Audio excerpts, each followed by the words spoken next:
My guest today is a stand-up comedian from Seattle. She produces a comedy show titled Fun and Flirty and co-produces a weekly improv show titled Off the Top with comedian Jesse Warren. I'm excited to welcome Zahnae Aquino.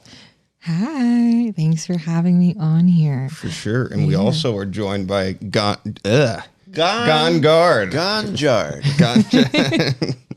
It's been a while since you've been on. How you doing? Just Gard, you know. Let me tell you something. A typical day in Gard's life is, it's pretty much this. Yeah. These glasses are aggressive, by the way. Are they? They are, like when you walked in. Yeah, I think it's just because you got a haircut recently. I don't usually wear glasses. It's and I did get a haircut. Yeah, look at the camera for a second. Just let them take it in. It's a lot of Yeah. not really want to be the guy alone at a playground glass. I know, and I see people, especially with like my son, because I'll let him run off and play, and then I'm like just walking around a playground, and I'm a smiley guy. Yeah. I'm friendly, you know what I mean? Exactly. Do parents just hold their children closer when you walk by? Yeah, well, I'm sure they do. I don't notice it, or maybe I just don't want to. It's important. So funny. Well, before we start here, I do gotta say, if you're watching us on YouTube, hit the like, share, subscribe button, notifications bell so you don't miss our content.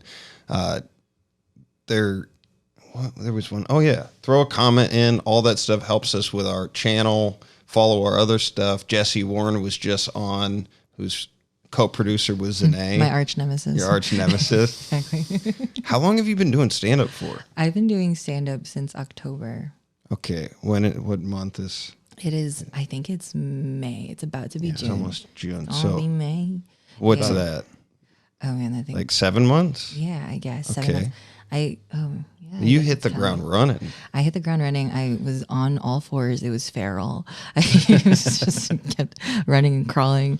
Yeah, I actually did my very first open mic. I want to say I officially started in October, but I did my first open mic in April last year at Town Pub, and I had an experience, and like it was the kind of thing where everyone there was there to watch sports and not me. Apparently, I know. So I was like, I never want to do this again. Like, Well, ever, those ever. are, you do. There's a lot of shows like that. Exactly. And I was just like, is this what stand-up's gonna be? Then I just don't want it. It was like, and then I went on this summer where I was just like a musical groupie. Not musicals, but like musicians. I was just following them around. Oh, okay. Because when you said musical groupie, that Like there's two That's a different weird types of combination. calls Yeah, different exactly. imagery. Different imagery. It's like, and all that jazz just in the background. No, but I was like, I was hanging out with a lot of creatives this past summer, and it was the kind of thing where they would look at me and they'd be like, Zahnae, what's your creative pursuit? And I'd be like living. And it was embarrassing. So I went to like one comedy show last summer, and my friend knew like the person. It was like Chris and Bo's good comedy or bad comedy, good comedy. Chris, bad or actually both of them have been on. So it's good comedy at Bad Jimmy. Yeah. So their very first one I went to. Oh, really? Yeah, I didn't know them, and then it was just like my friend knew Chris, so I was like, okay, I'll show up, and because like they're like, you want to be a comedian, right, today? And I'm like, I don't know, man, that Town Pub experience really didn't. So that was before, like, Yeah. so you did that and then you stopped, or I what? stopped. I stopped from April. I didn't do any comedy thing until October. Okay, that threw me off because it was like you said October and then the summer. Oh yeah, the of summer, the creative summer. the creative summer, where I was just watching everybody else be creative and clap and be like, "Hey, oh, you guys are so talented." Like, Wait, so how old are you? yeah, no, I'm 23. Oh shit, I didn't. You can put it together. Yeah. I've been lying about my age since I was 12, though. So, Really? Yeah. I went to a math camp, and everyone there was like 16, and I was like, I want to be cool. So I'm gonna say I'm 14. So, yeah. So I've been lying. I tried lying about my age when I started comedy, but like it started showing when I'm a baby small child.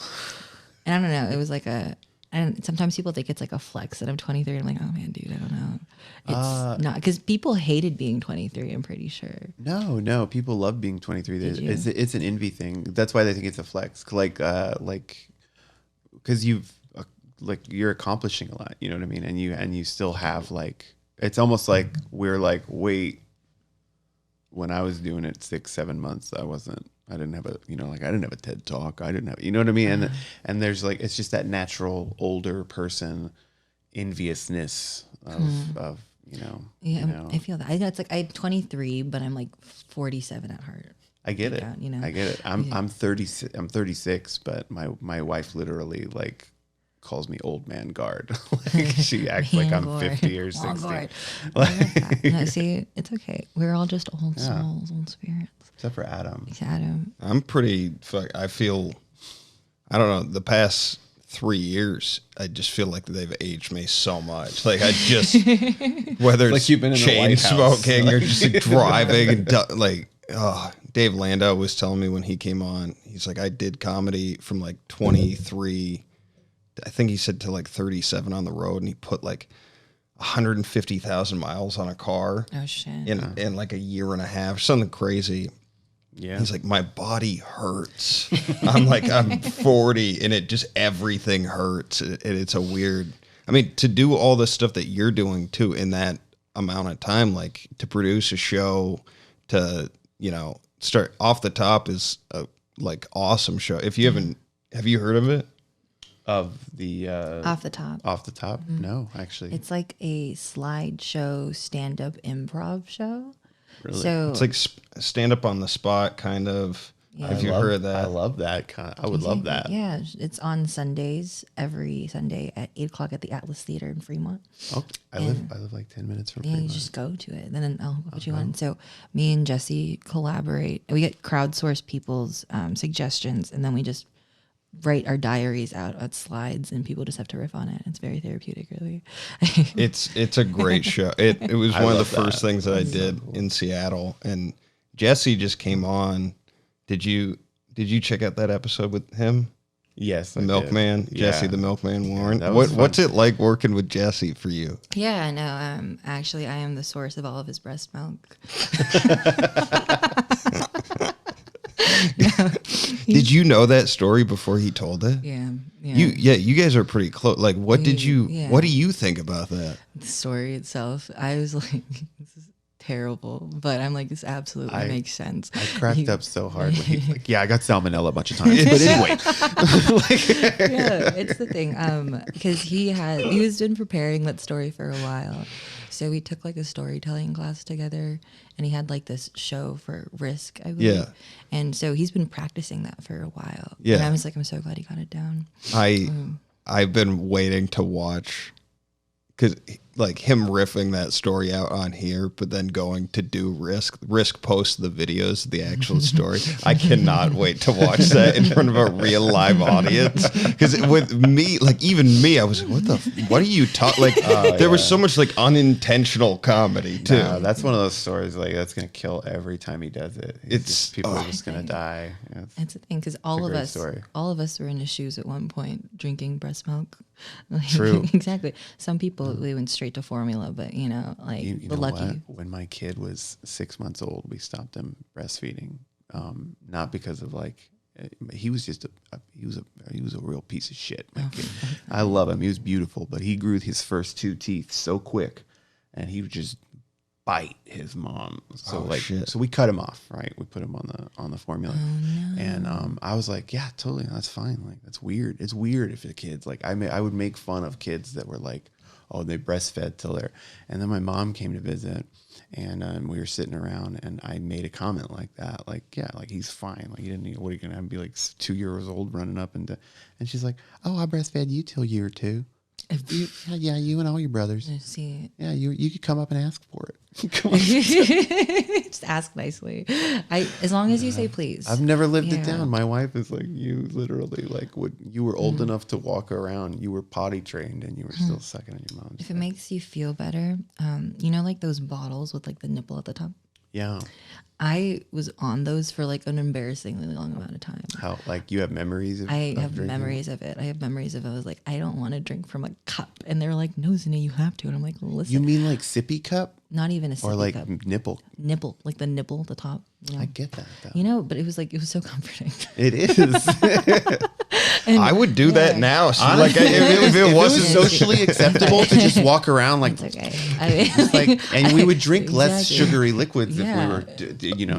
let's just go to Fred Meyer after this and start. well, they make those candy things, right? You know what I'm talking The about, where baby you bottle pops. lift the baby bottle pop. Oh, and you, yeah. It's just they make, and ring pops. Yeah. Are pretty much that. it's like that. All oral- lollipops are overtly. Let's just do nipple this related. together. It's so weird, the three of us walking down the street. We'll do a whole ASMR episode of this. So weird. But it's real. Damn. So we both watched your TED Talk.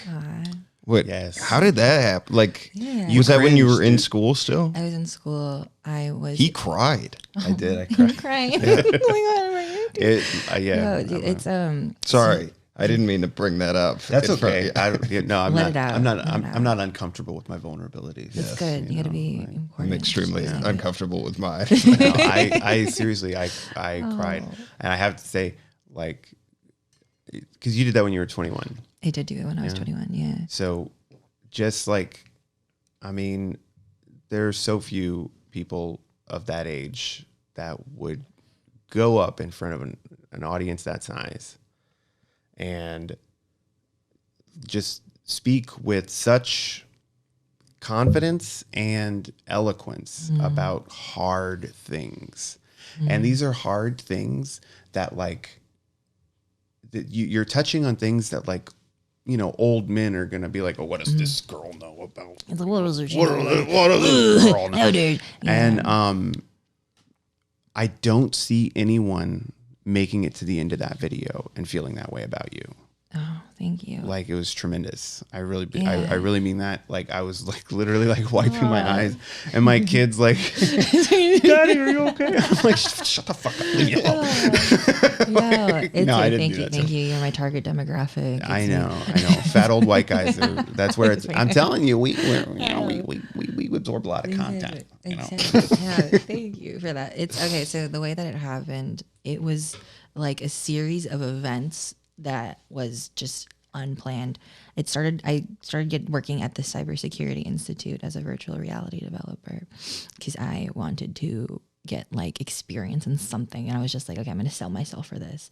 And I totally was underqualified, but I was like, you know, I'm gonna fucking do this. I'm gonna fucking take it. And so I got this project, and it was the virtual reality simulation that was supposed to help human trafficking victims. And so I was like, okay, let's like the original idea itself, I didn't like the concept of it because it didn't sound right to me. And so I rebranded it. And then there was like these news people that came over one time and they're like, what are you doing?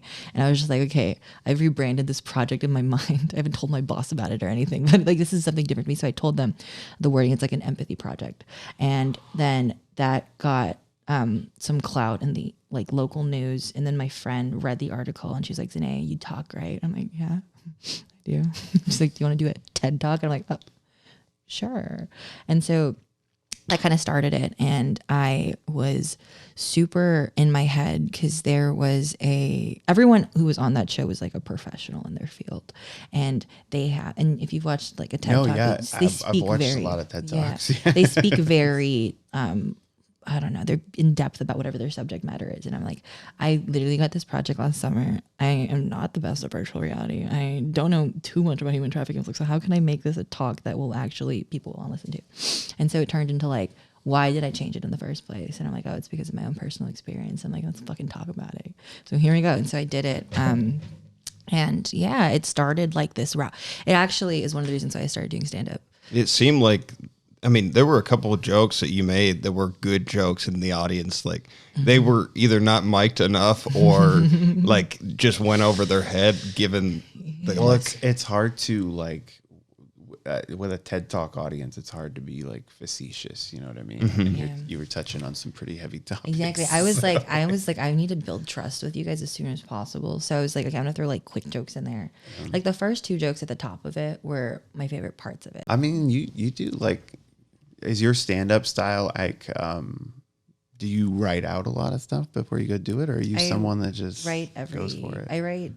I have premises that I write every day. Promises. Also, Adam, I appreciate you. Anyway, I was like, oh, he feels bad. No, okay. I love that you just didn't even acknowledge it. But I write. Okay, so the way that I started stand up was I read a book actually called like The Defining Decade, and it basically came to this. One of the conclusions that I came to was that if I want to do something in like my 30s or my 40s or later in my life, right, like I need to spend my earlier part of life building that foundation. So I finished that book in 1 week, and I'm like, God, fuck, I really wanted to do that stand-up thing, right? I'm like, I guess I should like try it. I was like, oh, okay, let's do it. So I took a class. Nate Jackson's class. Oh, you were in Nate's class? I took one of his one-offs. It was like improv and crowd work. And I took that class. I was signed up for it like the day before, and then I showed up to the class. Guess who's co-teaching it? Jesse Warren. Absolute. Okay, so the thing about Jesse is that he's shown up in my life so many times randomly that like I think it's so annoying, but I'm like, he's just been he's like a part of my life now. So it's So how did he show up before this class? So that Bo and Chris show, Yeah. he was on it. Okay. And then the next time I try to do stand up, he's there. And then I'm like, when the fuck are you following me, dude? Let's get an original life. I thought you were gonna say on Tinder. Oh no. Oh yeah, me and Jesse on Tinder would be like, swipe left. No, but yeah, he co-taught my very first stand-up class, and I remember they were like Bernice was in that class, Sherry Hardman was in that class. Everyone, it was all these people who were super experienced, and I remember at the top they were like, "Okay, everyone, let's just go around circle and say how long we've been doing stand-up," and everyone's been like, 5 years, 3 years, 2 years, a couple months, and then they look at me and like, how many? I'm like, I did 1 open mic in April. I'm like, I didn't realize it's supposed to come with experience. I was like, but I speak. I knew how to say a word or two. And then like I did the class, and then I remember Nate Jackson like turned to me and he was like, hey, 2 things.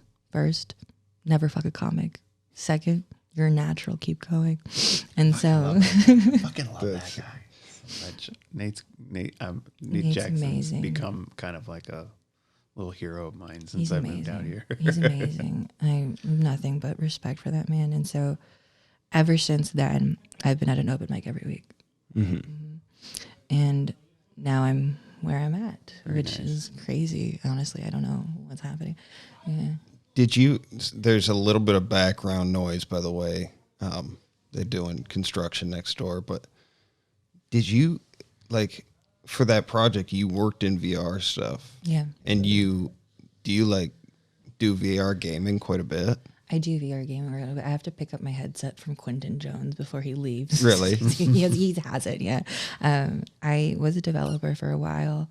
I was, so the Human Trafficking Project was one of them. I made chemistry labs for people during COVID.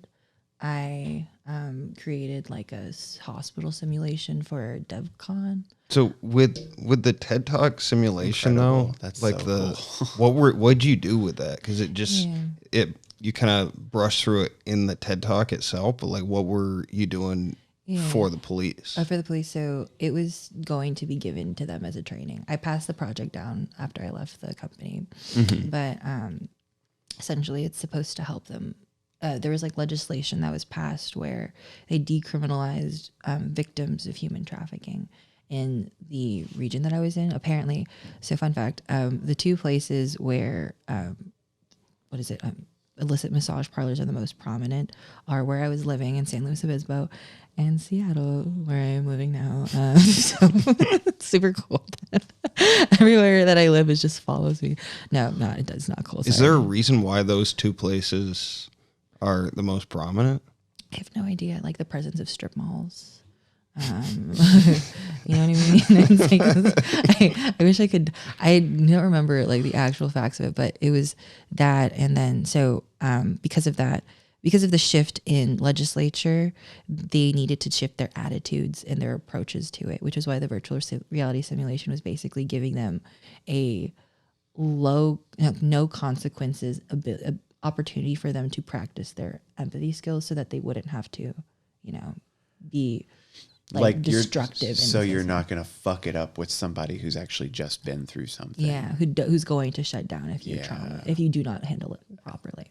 That's huge. So can you like give some detail to that? I'm just like so having trouble visualizing it. For sure. So what I designed was like a massage parlor that you would walk in and everything. And so there would be signs. First of all, there would be like clues and stuff around that were signs of what made it an illicit business, whether it be like a fake business license, like a place where they would keep money, like in the toilet, like all these different types of. Wait, what? Yeah, they would hide money, like cash, like for money laundering. They would hide them in like the back of toilets. Oh, in the tank. Mm-hmm, in the tank. Huh. And so all of these, I worked with nonprofits and I read a lot in terms of like what made an illicit massage parlor. And so I tried to recreate those circumstances, and then you would walk in and then there would be a woman who I created.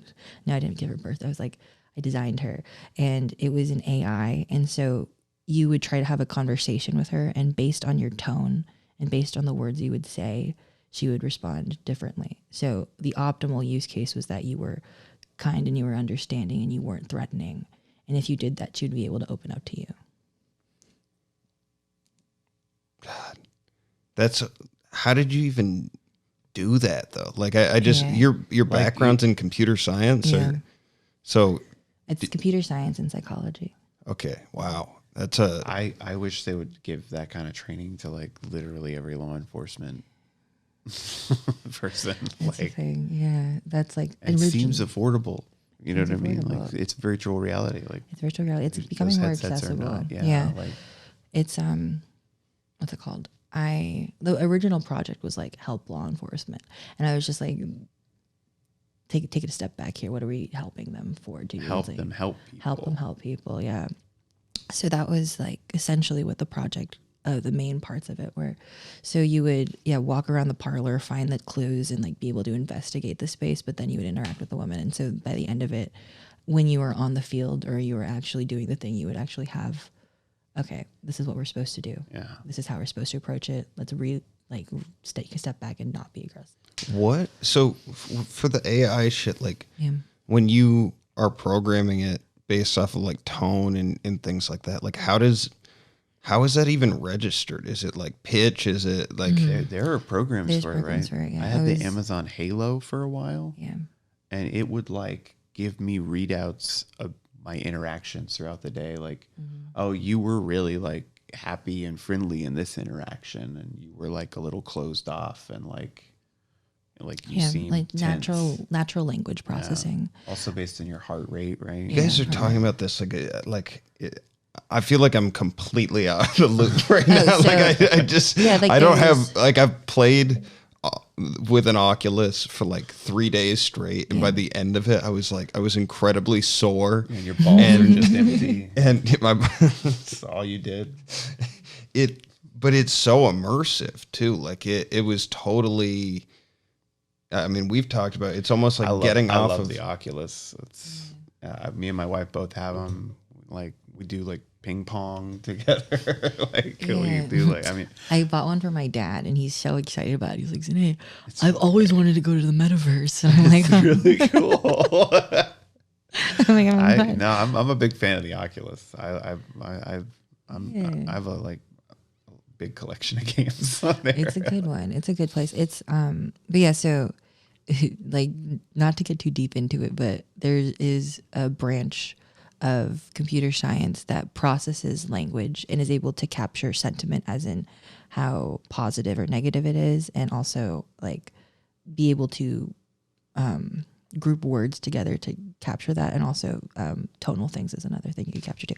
So it's possible with short and short. It's like that kind of thing where, as you talked about, I worked with Amazon Web Services to develop the thing. So It was like little Daddy Bezos was out here making this happen. I'll tell you what I did not like about the Halo was they're like, all right, set your camera at a low angle on the ground and get down in your underwear. Like just get down to your underwear and just let it take a picture of you so that we can make like a 3D model of your horrible body. that you can and then they give you this option of like, what would I look like with this fat percentage? And then you're like, ah, shit. Wait, it shows you? Yeah, it makes like a 3D model of your body, and it's like you have this much body mass index, and then That's fucking wild. yeah, and How did Fat Gard look? about the same as I look now. No, but you're down 10 pounds. Yeah, been doing yoga. Yeah. Yoga. day, yeah. Do you do regular yoga or hot yoga? It's hot when I do it. Yo. No, I just do Peloton yoga. Peloton's on it's great. On the bike? No, I was like, wow, how does I feel No. that. it's just I just a side thing that Peloton's doing? yeah, they have yoga. They have a bunch of different workouts. God damn. All of this They have a stuff kind of treadmill, like, too. You can do a I don't know if it's how I was raised or just how I feel about technology, but like, it's kind of fucking terrifying to me. It is that terrifying. like a computer based off of word combinations and like what somebody assumes are indicators of these things are actual things. Like it just, all right, do you have any concerns about that yourself? Oh yeah, that's why I have a computer science degree, because I was like, if the robots take over, whose side am I on? Yeah, you got to The winning side. Yeah. The winning side. So They're gonna need workers too. I feel like Exactly. if I have a good attitude, they'll let I me. know, I feel like if I just really try to adapt the personality of a sex robot, that's gonna really help me in the upcoming war. What's like some of the weirdest shit you've seen with AI With the weirdest shit with AI. or VR, or Oh, 'cause- the fact that like one of the reasons why the market's doing so well is because of the sex simulations. You could put goggles on and have sex with someone with anime titties. really? Yeah. So how does that work? Is there like There's some not to shame it, but there's I've seen a video where they have goggles on and then like a pillow or something like that in front of them, and then they're just And they're just grabbing the pillow. yeah, they're just fucking grabbing the pillow. And it's the thing. It's like if you got to get your nut, you got to get your nut. I know it's like a totally valid way to use technology, but it just is not my favorite thing in the whole world. I have a theory that once sex robots, primarily female sex robots, obviously, are like affordable and available, we're going to see a huge dip in aggressive crime. See, I feel that. But okay, the other day I was reading this article. Not that I don't know how I found it, but it was about this guy who had a sex robot girlfriend, and while she had was one? he had one, They He has already one. exist? They exist already. They're not the best quality, but they exist. what do And, they look like? Because like what you like, Whoa, time out. blonde. because what you described Because with they make the those like sex dolls. Sex dolls. It's like a sex doll, but there's a little bit. I mean, I don't know if it was a robot, but it was a sex doll. Something like she had like giant tits and blonde hair and everything, and like not much of a. it facial wasn't expression. in VR though. It was No. like an actual physical, Real physical. Okay. Like moving Yeah. a dead body around. Moving I a dead guess. body. And so she was getting repaired, and then he cheated on her while she was getting repaired. That's what this article is about infidelity against sex doll robot. What You can't- news source was this? Huffington Post. No. I don't know. I'll send you the article This later. is like- Genuinely. Yeah. I made it a slide on off the top because I was like, this is something that's peculiar to me today. So what ended up? How did this even How did I become find it? news? I don't know, man. You called recent the local news. It's like, hey, I don't know how to tell you this, but I need to tell you that something happened. I cheated on my wife, your wife, my sex robot doll. Like I need to tell someone now. Did it get back to the robot doll? That's the thing. boy. I mean, That'd you be a put it out terrible. there. But that's a terrible way to find out. Really, just a news article. Yeah, it's Yeah. really Like, not respectful honey. to her at all. Exactly. Like just cans the article, tapes it to her hand just to look at it. But you see people in relationships like that, and the truth is, she's never gonna leave him. God, I know. Sad, but So sad. It's the thing. Like how are we supposed to? it's like people, you Move can't on. make the change for people, right? Exactly. Like they have to realize it themselves. So what She's got to realize. what level of operating is this thing happening? Like, is the robot like it has a personality and shit? Or like, what are we even? It's hard for me to imagine this stuff. I don't know about her. She probably has a great personality. I feel like she's great. She's probably Just great with super kids. agreeable Super with everything. I think Exactly, that this very weird into guy whatever. that called the news about her probably thinks she has the best personality of any woman It's he's like, ever there's met. a thing, like there has to be a hero or someone that you're rooting for in the story, and it is the sex robot doll thing. Yeah. Yeah, you're like, just kick him to the curb, I, girl. I feel uncomfortable calling her sex robot doll thing. I'm gonna name her Shelby. Shelby. Shelby. Every time we refer to her. Sorry, Shelby's. Sorry, Shelby's. No, you're welcome, Shelby's. True. Yeah. Empowerment. Empowerment. So what do you see though in terms of the future of VR? Oh, I think Like a it's- future of like AI, VR, like Oh this my- type of yeah, shit. I have a big question about Yeah, that. Yeah, I because you're think- super like I think comedy should be like, there should be like comedy improv stuff you can do with groups of people, or even get an audience together in VR. In Yeah, the that metaverse. exists. It Like, exists already. Yeah, that's why Quentin has my headset Oh. because he was doing a show in the metaverse. There's like a Facebook group that I'm in, and they're like, if you want to do comedy in the metaverse, it's hilarious. So you're like a little avatar, and you're doing your set, and everyone's either muted or they have a delayed laugh, right? So you say a joke and the punch hits and like 2 seconds goes by and you maybe hear like someone in the back go like ha ha ha ha, ha. Or like they react with like a laughing emoji. So you see the crowd and there's just like laughing emojis above the heads of these people. I want to do this. well, I know they this thing. New York Comedy Club actually does it. Oh yeah. Like Mike Cannon, Caitlin Palufo, when I was there, they had a show that was in the metaverse. And I want to do this. it sounds fun, but I also like, do you see that replacing? No. No, unless we go into nuclear war and we can't go outside anymore. And it's going to be the kind I think like it picked up because of the pandemic. Like it became more prominent. But as we shift into like a quote unquote post pandemic state, where I see the future is in augmented reality more so than virtual reality. Meaning, Augmented reality, think Google Glass. okay. Like you're seeing stuff Like Pokemon Go. the real Yeah. world as a backdrop. Okay. Yeah, that I kind of thing. love Because that. I think there is too much of a, I don't know. People who are into virtual reality are really into virtual reality, but you can't really casually be into virtual reality. You have to either be really for it or like it's hard for you to do it. That's the kind of thing because people aren't committing to virtual reality because it is a really cool concept, but it isn't necessarily. I know people get headaches. Yeah. People don't want to do that. They can't commit to it. But if it's just like slightly twinging the reality that we already have, that's going to be more successful. So it's the barriers to entry are too big right now Yeah. because I got one for my dad too, like a Quest 2 for Christmas. Yeah. And Oh my God, I did it was too. like, Wow. he's a pilot. He wanted to do flight simulator. Yeah. And I thought that would be great. And like, as soon as he like put it on, he's like, this is fucking like, it was too weird for him. And he's older or whatever.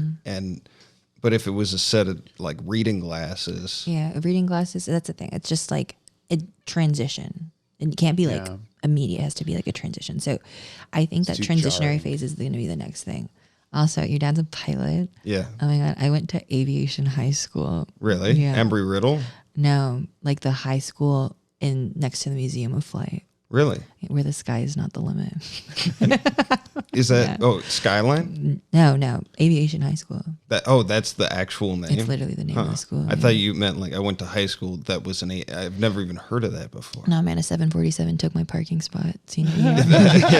Literally. Sorry about that. I know. It's still, I have like an airplane tattoo. Oh shit. Yeah, people see it and they're like, I'll show it for the camera. People see it and they're like, do you really like the song Airplanes by B.O.B. featuring Haley Williams? And I'm like, no. I actually got it last summer when I flew to Spokane to see Trevor Wallace. Oh, really? Yeah. He's one of the reasons I started too. Really? And, I'm like, hey, Trevor. Well, who, I mean, you're younger than both of us. Who are some of the comics you're into? Taylor Tomlinson. She's huge for me. She's hilarious. Yeah. Who else is there? J.R. Guzman. Oh, yeah, he's amazing. hilarious. He's coming Have to you Nip. seen him? Uh-uh. He like improvises songs like on his guitar. Really? Like about like what's going on. Like Yeah. he has a lot of really great songs already that are fucking, they'll kill you. But he's able to just like literally improvise a song. He's like one of those niches of like improv. Music Music comedy. comedy, yeah. And People shit on music comedy all the time. I hate it. so cool. I enjoy it so much. I hate- love music comedy. Here's the thing: people shit on all other like you get these comics that are like, no, comedy's supposed to be this. And you stand there and tell the jokes, and then you're done. And when you act out and do sillies, Oh, you do sillies or funny voice, no funny voice. about poop and our dicks. That's where I draw the line. Women I don't have their appreciate this different- tone that they're the two of you are different. taking, right? Well, women are different than men, and sports, Adam. Words. No, it's just like there's this, people shit on new comics for doing new things. They shit on like I've been like I catch so much shit for some of the stuff I do on stage for my Like older comics that are Your like puppy erotica. the puppy erotica is one thing that they're like, oh, good performance. I'm like, okay, you kidding me? Like it's just a silly thing. I have this one bit that's technically prop comedy, but I think is genuinely one of my strongest jokes I think I've ever. Arguably, I've seen it. It's gotten so much better. I remember, like, I was, the first time I saw it, I was sitting there, I was like, in general, I don't like prop stuff. And I was watching, I was like, yeah, I have a hard time, like, not liking this joke. Like, I was fucking, like, I don't have a problem with it. And it's, Do you have a video of it up? Yeah, I do. I'll show you later. But it's like also the prop is super small, so it's a little bit like your deal where you're just pulling out your phone. Like Yeah, that's prop it's- comedy. If I'm yeah. reading something off my But phone. like when the guy comes up with the easel, I'm like, okay, this better slap. Like I if you have you carried it from home, you know, like it's like these jokes better be good enough to warrant you making a physical exertion for all of, and then when it doesn't, I'm just like, yeah, why'd you even do that? Like that's where I'm at with it. I think what your point is, like, as long as it works for you and it like I worship at the altar of silly and funny. Mm-hmm. And if you're up there and you're being funny and you're having fun doing it, nobody gets to tell you shit. Like that's my firm belief in firm comedy. belief. And I've done comedy way too long. So it's 8 months. Almost 9. Okay. Oh my god. And it's just like at this point, I'm like, whatever I feel like doing is what I'm gonna fucking do. Yeah. And if a comic who's been doing it 10 years wants to step to me and give me some advice, then I'll mention the 8 extra years that I've done it beyond them. And be like, you know what? You really don't have it all figured out, and none of us do, and that's kind of the best part of it. Exactly. Like, what do you think drives that behavior though for somebody to gatekeep. To It's gatekeep. because I think it comes from a place of like, I've found success doing it this way. And so when other people find success doing it another way, that makes me feel insecure about my way. Mm-hmm. Like, I think that's one of, that's my probably the theory. best or maybe just like I'm trying to help you. This attitude in it, and to me it's just like it's all toxic, unquestionably. Yeah. Because it's like you're trying to control another person in the way they do things. You're gonna come telling you, and it's like, yeah, I'm new around Seattle, so maybe you don't know what my reputation is or anything like that. But people like having done comedy for 10 years doesn't give anybody the right to tell Adam, you're doing it wrong. You got to do it this way. Like doing comedy 18 years doesn't give me the right to be like, oh, listen, you probably don't know this because you've only been doing it 7 months, but like you probably don't want to do this or that or this or that. It's like the whole point of what we do is finding who you are up there and showing that to the world. And if they want it and you get to be a big star, great. Yeah. But you're not going to get to any higher level unless you're in a state of like joy and loving doing it. And if it's work, or if it's like, oh, I better do it this way because so and so told me I shouldn't do that joke immediately. It's like, I just get. I'm sorry. Let's get a little philosophical about this. I'm sorry. No, it's fair. I was watching. Just like I recorded my set last night. I was watching myself, which is always I hate doing that. Like not from a place of like, oh, I can see what I'm doing wrong. It's just the creepiest life experience to like see yourself on stage and be like analyzing. It's exactly. I'm just like, do I need to just start like I don't know. It's the weirdest thing. But can I say one thing? No. Okay. Go ahead. About that specifically. Yeah. About doing that. A lot of comics do it, and it helps. It's going to help you get stuff down. And this might be great. I don't know, for someone in their first year of comedy to hear too, is the best thing you can do for yourself is basically get into a state of like when you're performing, you know the difference between I'm up here working for this and I'm just on. There's a difference. There's a difference, and you feel it. And you know it. Sometimes the audience puts you in it because they're so responsive. But there are ways to put yourself in that state of like, I love doing this. I'm having so much fun doing this. I don't really really fucking care. Like, you know, it's almost a flow state. It's a flow state, and like if you're trying to get to that place with your writing, you're not gonna. You want to do the same thing. I'm saying train your state. Don't train your game. Correct. Because when you're in a state, you're doing everything naturally. You're not thinking about it anyway. But if you're writing, the first 15 minutes, you're trying to get to that flow state. And then once you hit that like 30-minute mark, you're not thinking about your You're just like fully present. Yeah. And the same thing applies to performing. Yeah. And when I was... People who are performing or reciting things... Look, okay, I'm talking to the crowd. It's a conversation. Yeah. They're 3 feet away from me. I can't, they're human beings. Yeah. If somebody's going to fucking say something, oops. I'm not going to bite their head off. But you know what I mean? But like, there are so many comics that are like, oh, you fucking uttered something or you said something. And sometimes it's even funny. Like sometimes people heckle and you're like, that was a good one. I had a show, I think 2 nights ago, and this guy's phone, like his alarm went off in the middle of my set. And I was like, damn.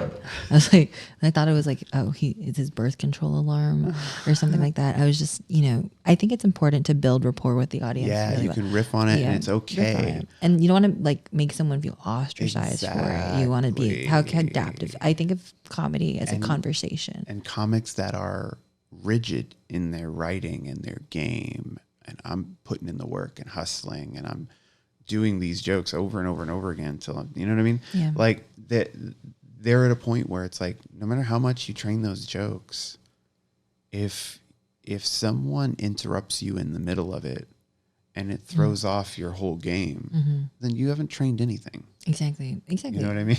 Like, you've memorized words. When I watched the video of it last night, I had the experience last night, and I was like, yeah, I didn't feel like I was having that much fun. And I watched the tape back, and I was like, oh, that's what I wasn't. Like I forgot that that's the number one priority. And there was some shit I was going through. Like that's one piece of this that people don't really talk about is like, dude, you have life happening. You have issues. You're lacking sleep. You're like all this shit. So like you can't always be at your best all the time if you're consistently doing this. But I mean, like those taking care of yourself to be in that position is probably more important than writing like, spending 10 hours trying to write the next 2 lines. Yeah. Well said. You can't, it's. Thank you. Yeah. You're not going to, the life happening. Make eye contact when you say it. Thank you. The life happening is vitally important. Yeah. I think that some comics lose a lot of really great material that they could have gotten if they had just lived life instead of being like, if they lived, laughed, loved. Yeah, exactly. Right. Exactly. Just Live, fucking laugh, love. travel those pants. Travel. Let's travel our pants, guys. If they would live life instead of live comedy. Exactly. I think, Comedy's great.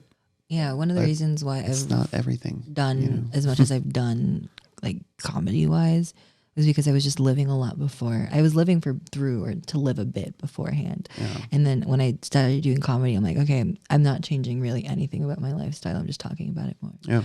And that's the deal. And then it's not I feel like I've had a performative personality my entire life, right? Oh, that's That's the evident. thing. Yeah, that was It's like as soon as you were on stage for the TED Talk, I was like, I feel like this is what got her into stand up. And it sounds like that was the case. I needed a soapbox, dude, and I was like, I was like looking, I was like TEDx Seattle. I was like, oh God, I have to do something profound again. I'm like, ah. And then I was like, wait, an open mic at Chai Time. They'll just put me right up there, won't they? I was like, I don't have to prove myself. Before we hop into the story section, is there anything else you wanted to talk about with like augmented reality or like any kind of predictions? Any predictions that I have? I think I think what it's going to turn into is that it's just going to, everything that's inconvenient in life, right? They're going to find out a way to make it, like we can find a solution for it through augmented reality. Reduce friction, that sort of thing. I think the kind of thing it'd be glasses or contacts. So in your vision, right? You know how sometimes when you want to check your phone, you like pull it out and you're like, okay, well, that's what time it is. Like, oh, pull it out. That's what the weather's going to be like. Imagine in your field view or like in your vision, you could just look in the corner in your peripherals and be able to tell those things. Is there research or like anything that you Like know basically of? your own heads-up display. Yeah. So All that's the day thing. long. Like you could turn your head instead of, because the movement of pulling your phone out, pressing a button, those are steps that you're taking. So just think about reducing the number of steps in order for you to get your information. That's how it's going to like pivot. I also wonder about this. Is this a thing? I always wanted to have rear view. You know what I mean? Like I've always thought glasses would be cool if I could have because sometimes with my glasses I can see Bifocal. You know, the rear view.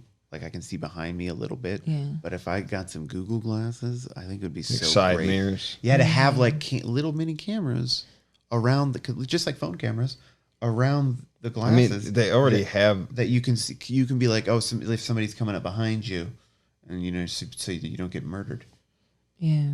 Something like that. Yeah.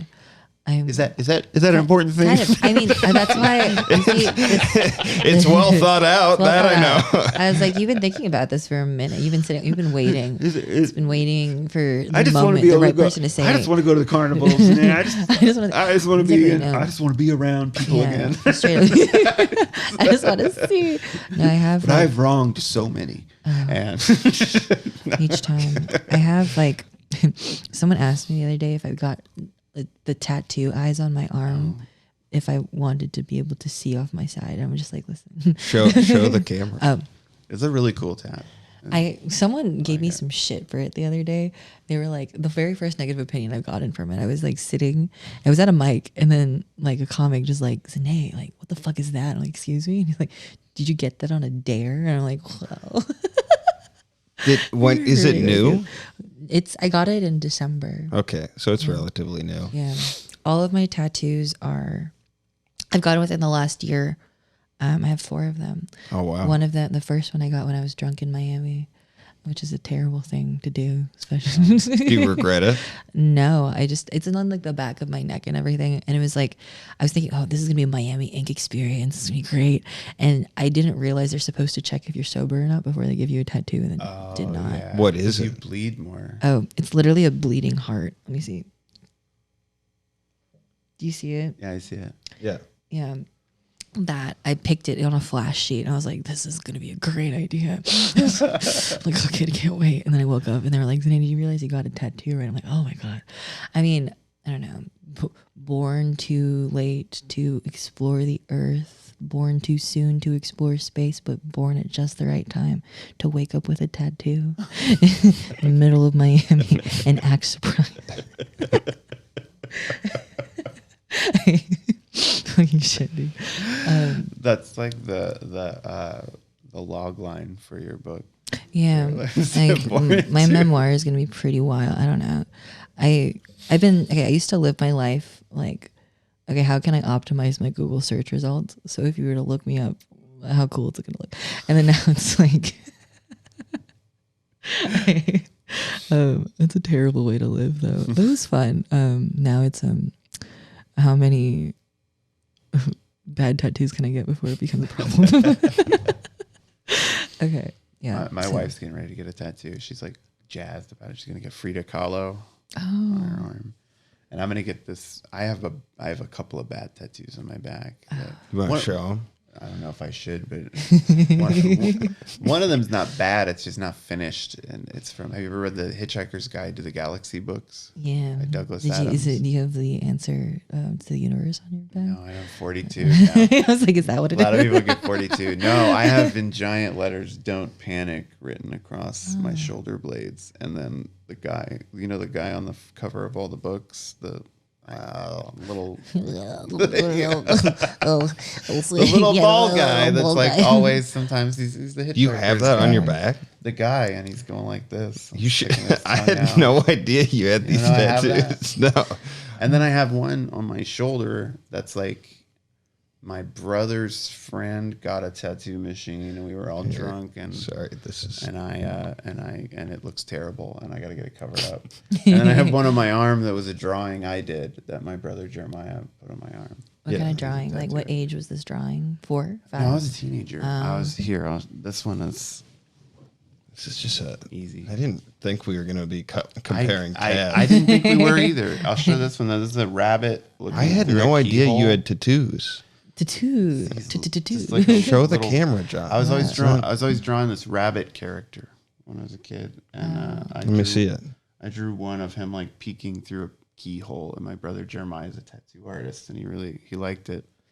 So he drew his version of it, which is this, and I thought that's so cool. And he goes, "I want to put it on my flash sheet." Oh hell yeah! And I was like, "No, This is mine. This is the brother I met. No, this is Jeremiah, my oldest brother. Oh, okay.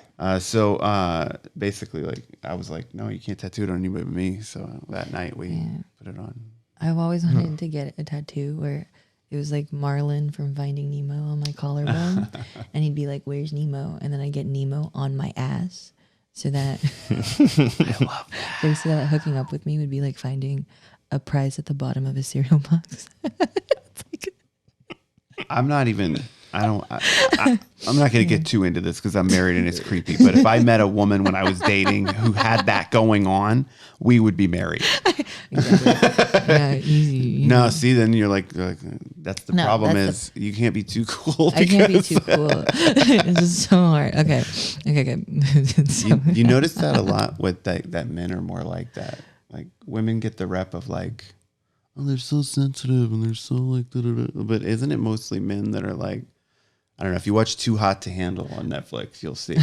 It's like 24 hours in, these dudes on their first interview, they're like, "Oh yeah, man, I'm an international player. Like I date like 4 girls at once, man. No problem. like no big deal. Like it's because I'm tall, you know. I'm built like, look at this. I'm built like a god, brother. Like no big deal." And then like 24 hours later, yeah, man, like she's really special, and like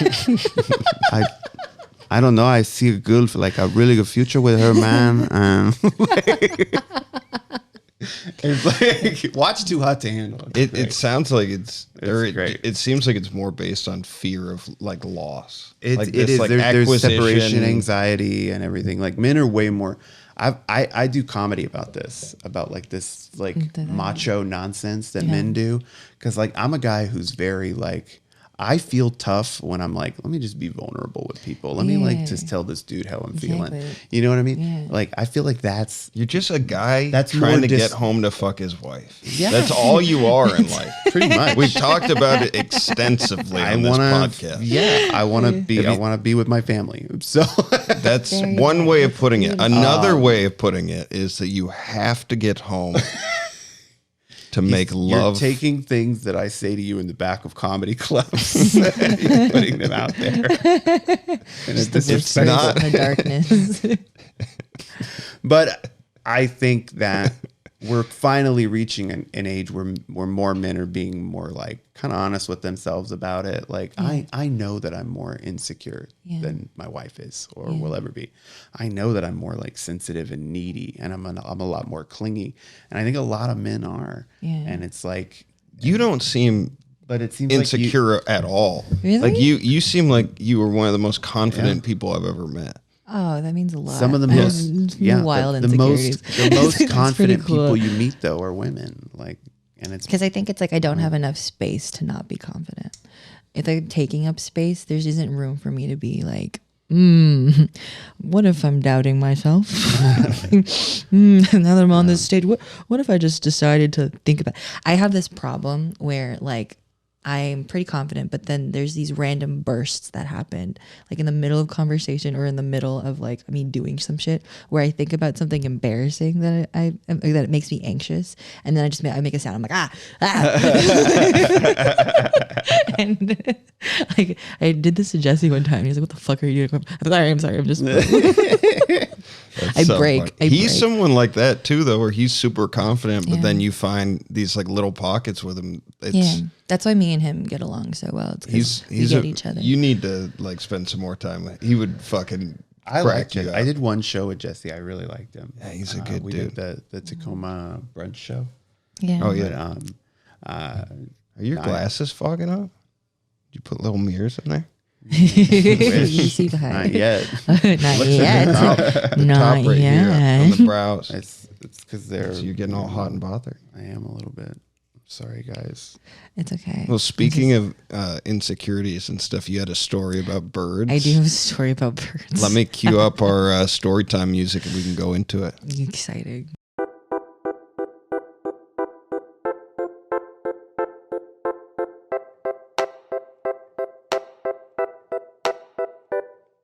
It's story time.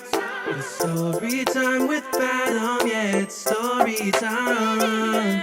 It's story time with Adam and friends. Okay. So I'll set the scene. This is a 2-part story. It takes place over the course of 2 decades. I begin as a preschool student. I'm a preschooler. In this view. Picture me. It's the same person, same sized head, smaller body. My parents immigrated here, I think in 97, and they had me in 98. And then they were working like full time. So when I was going to school, my grandma came over from the Philippines to watch me. So she would pick me up from preschool every day, and I would stay over at her place. And then I was like, I want to pet. Like that's what all the American kids do. So I want to be normal. And they were like, you can't get a dog, you can't get a cat, let's give you a fucking bird. And I'm like, okay, cool. I get this bird. I'm like, people name their birds like normal things. Polly, Steven, right? I wanted to be cool because remember, I'm a cool kid. Yeah. I named my bird Motorolla Razor. It's 1998. Yeah, you gave the bird the coolest name any bird's ever had. Exactly. And Not even old were you? I know this was like an oh God, how old was I? I think it was like the Razor wasn't out until like 2004.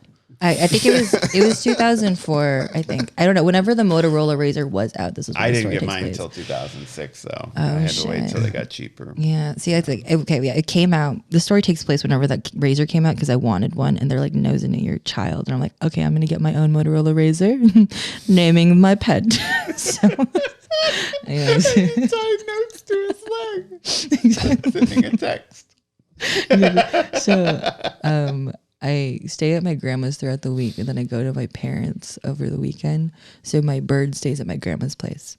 My grandmother, an immigrant, wonderful woman, was a wonderful woman. She makes lumpia for the community because she would just do that. That would be her hustle. Nice. And then one day, like, I come back to her place, and she's like, Zahnae, your bird is deaf. And I was like, oh my God. I thought it was deaf. So I took it back to Petco, my Motorola Razor, and I tried to return it. And I said, my bird is broken. And I was like, I would like a new one. And they were like, your bird is dead. And I was like, no, it's just deaf. And I'm like, no, it's dead. Your bird is dead. And I'm like, no. Oh. And I was like, but can I return it? Can I get a new bird, please? This is like straight up out of Monty Python. It's crazy. It's crazy. And so, I don't know. Yeah, I wanted Motorola Razor. I returned. I don't know what happens. What did they say? Were you alone or like? I was with my mother, and I don't think she knew how to navigate the situation. So anyways, I get another bird. I think we broke John Gard. So fucking funny. I get another bird back, and then I name the bird Motorola Razor again because it's not like I lost the You first got a one. new Wait, razor? I got a new razor. A new razor. So I leave it back at my grandma's place, and then she killed the bird, right? I don't know. Okay, She so put it in the Lumpia? so apparently the Lumpia fumes What is kill a the bird. Lumpia? Lumpia, like the egg roll, the fried egg roll. Oh, okay. So the frying of the egg roll killed my bird. I leave it at the house again, and the thing Get is, it together. She's about to kill Dude. another bird. I'm not even done with the story. This is just the first part. This is a saga. So, anyways, I leave the bird again at my grandma's place. And I'm like, okay, like we didn't actually know what the problem was. So the thing is, this cycle of the bird dying and me returning it happens 2 more times.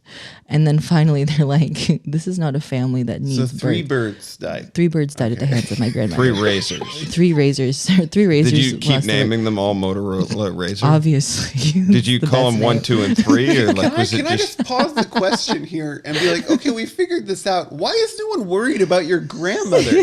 She's in that kitchen too. I know. I have It's no like if idea. like the canary in the coal mine keeps dying, and they're like, the bird's dead again. We'll get another bird. We need another bird. That's the thing. Like, there's so much What- mystery. What is it? So, is there a gas that gets released with Lumpia? Yes, something like that. Some like kind of But after you eat it, though. yeah. After so, that's the thing. So Fart joke. we end up like The expression you just made towards me was so unsettling.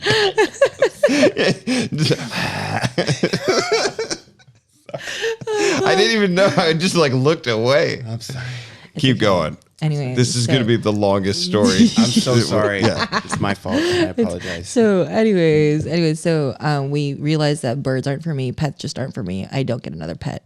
Fast forward like years later, it's like 2000. Is this part 2? Yeah, part 2. 2020, 2019. Or Okay. like I'm now taking my grandmother to the eye doctor. Same grandmother. So she's like, you know, that one. So I'm driving in this, what is it? This Acura. We're driving and it's in a strip mall. Surprisingly, callback. So the strip mall is where the eye doctor is. And Call back to the sexual abuse VR section of the podcast. And you can hear someone inside the massage parlor going like, "No, she's not. That's dead. not money in the toilet. That's not. She's not deaf. She's dead. I'm telling you." and then she's like, so anyways, so I'm trying to turn it to the strip mall. And there's like 2-3 crows like right in front of the car. And I'm honking at them because I want them to move. And then my grandma, she scares me. By the way, I love her, but she scares me. And she's like, Hoy anak, we have to go to the eye doctor or else they're not going to fix my eyes and I won't be able to see and it's going to be your fault. And I'm like, oh fuck. I'm like, so I'm like, okay, it's fine. I honked. I hope that everything moved. And I turn. I park the car. I don't think about it. Later on, like my dad, I've been going to Seattle to like see somebody, and then he's like complaining. He's like, Zahnae, I think someone peed on your car because it stinks. And I'm like, oh fuck, Dad, I'm just gonna need you to wash underneath the car, and don't worry about it. Just don't worry about it. And I'm like, I don't think about it again. 2-3 weeks later, I got a phone call from my mom back in California. She's like, So now you have a ticket. I'm like, excuse me, from the Environmental Protection Agency. And I'm like, excuse me. Apparently I killed 2 crows and it was $40 for each crow. And so $80 I had to pay to the government for killing crows. And the thing here is How do you feel about crows? how do I feel about crows? They are, they don't deserve to die. Be honest, though. Be honest. They don't deserve to die. Come on now. You don't care, They're like, but you don't care if I they do. don't particularly care for crows, but apparently someone did. And I don't know how. Called it in. They called it in. But the thing is, we were at a strip mall. No one else was there. So who found out it was my car? The people inside the massage parlor. Fuck. And then, so that's how my family has been responsible for the death of 5 birds. Do you think the other because crows remember faces? They remember a lot. Do you think the other crows know this now and they're like The murder of crows knows that I murdered crows. the murder of crows near your house is gonna be like Near the strip mall. we gotta There we go. fucking stop this lady. Exactly. She's comfort. The image of you going in to a Petco with a dead bird and telling them it's deaf. Can I get a new one?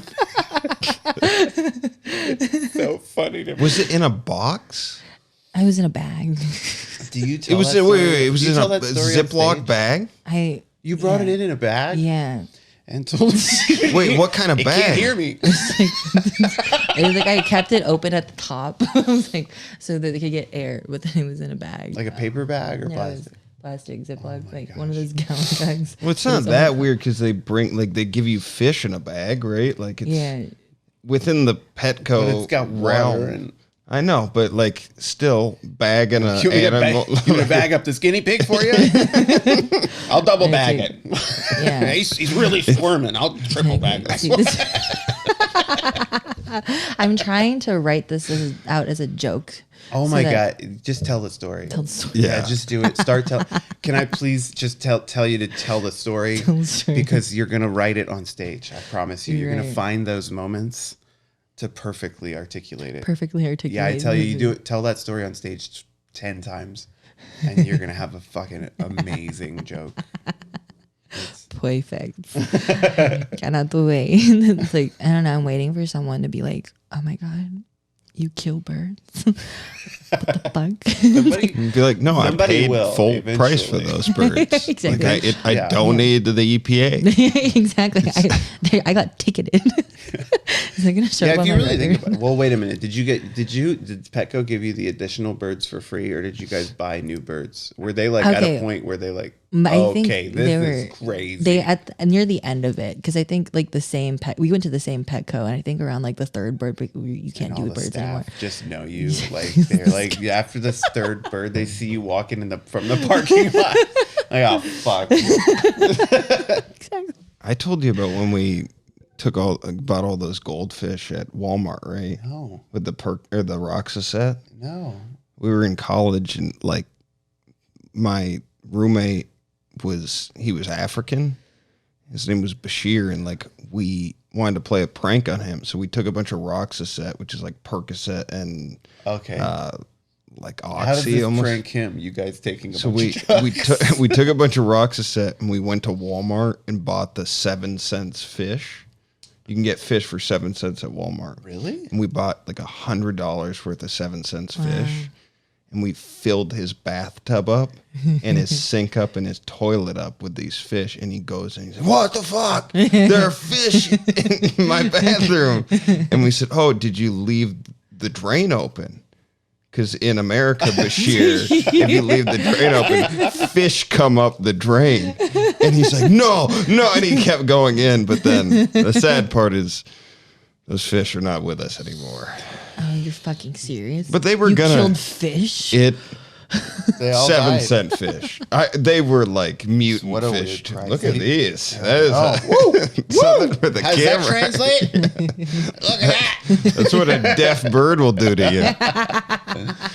All right, we got to wrap up here, but It's just such a weird thing to put a price on it because crows are Price on $40. a human life, yeah. And then have you read Let's that Claire scale it. North book, 84K? That's how much?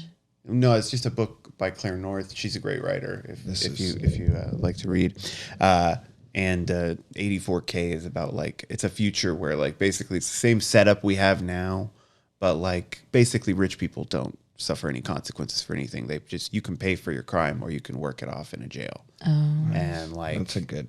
Basically, this guy's friend gets murdered, and he's an assessor, and he has to assess her value, and it maxes out at 84K what this person has to pay for murdering his friend. Damn. And that's what sets the whole. Great tangent, yeah, Yeah, guys. this is a fun way to end the I episode. like to read. If you did enjoy the episode in that particular part, make sure to like, share, subscribe, hit the notifications bell so you don't miss our upcoming content. And if you have any questions for Zahnae or John or myself, throw them in the comment section, or just throw a comment in. It helps us with the YouTube algorithm. Before we go, Zahnae, do you have any like social media stuff you can plug? Yeah, so on Facebook, Instagram, and TikTok, I'm at Zahnae. That is Zahhanae. My best joke, really. And you could follow me to find out about the shows I produce. Off the Top, it happens every Sunday at the Fremont Theater. The Atlas Theater in Fremont at 8 p.m. And Fun and Flirty, doing some fun stuff this summer. So just come follow us, check it out. Get a little fun and flirty if you need to. Hell yeah. That's all in Seattle too. Yeah. Did you have a new Instagram that you set up? Yeah, it's not doing great, guys. Yeah, it's on Instagram and Facebook. John the Gard. John the Gard. John the Gard. All right. Well, thanks everybody for listening and watching us on YouTube. If you enjoyed the episode and you're just listening, make sure to hit that like button, subscribe to us, and give us a rating, review, whatever. And don't forget to follow us on Instagram at FNFpod. I'm going to leave you with Jaga. I just make the waves, I don't write them. I can hear the lyrics in my spirit as I write them. Why you wanna walk and talk just like them? I can't get caught up in all the hype and the excitement. I just make the waves, I don't write them. I can hear the lyrics in my spirit as I write them. Why you wanna walk and talk just like them? I can't get caught up in all the hype and the excitement. My wave pool, my wave pool. Welcome to my wave pool, my wave pool. Welcome to my wave pool, my wave pool. Welcome to my wave pool, my wave pool. Welcome to my wave pool, my wave pool. Welcome to my wave pool, my wave pool. Welcome to my wave pool.